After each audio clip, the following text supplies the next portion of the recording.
பிறந்த குழந்தை முதல் 18 வயது வரை உள்ள குழந்தைகளுக்கான இலவச இருதய மருத்துவ ஆலோசனை முகாம் ஆகஸ்ட் 2 வரை கோவை KMCH மருத்துவமனையில் நடைபெறுகிறது. முன்பதிவிற்கு 8754887568. கர்நாடகாவின் தர்மஸ்தலா பகுதியில் 20 ஆண்டுகளுக்கு மேலாக பெண்கள் சிறுமிகள் மாயமானது, கொலைகள் மற்றும் பாலியல் வன்கொடுமை குறித்து முழுமையாக விசாரிக்க சிறப்பு புலனாய்வு குழுவை மாநில அரசு அறிவித்தது.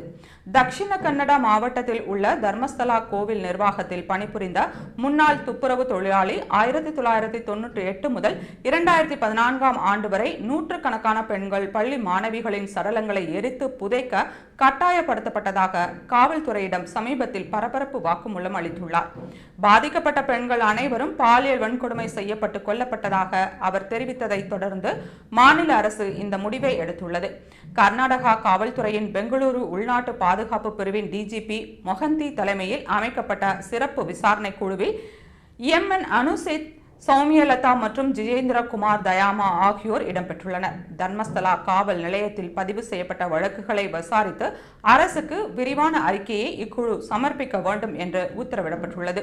இதுகுறித்து பேசியுள்ள தர்மஸ்தலா கோவில் செய்தி தொடர்பாளர் பார்ஸ்வநாத் ஜெயின், நடக்க உள்ள விசாரணை உண்மைகளை வெளிச்சத்திற்கு கொண்டு வந்து யூகங்களுக்கு முற்றுப்புள்ளி வைக்கும் என்று தெரிவித்துள்ளார்.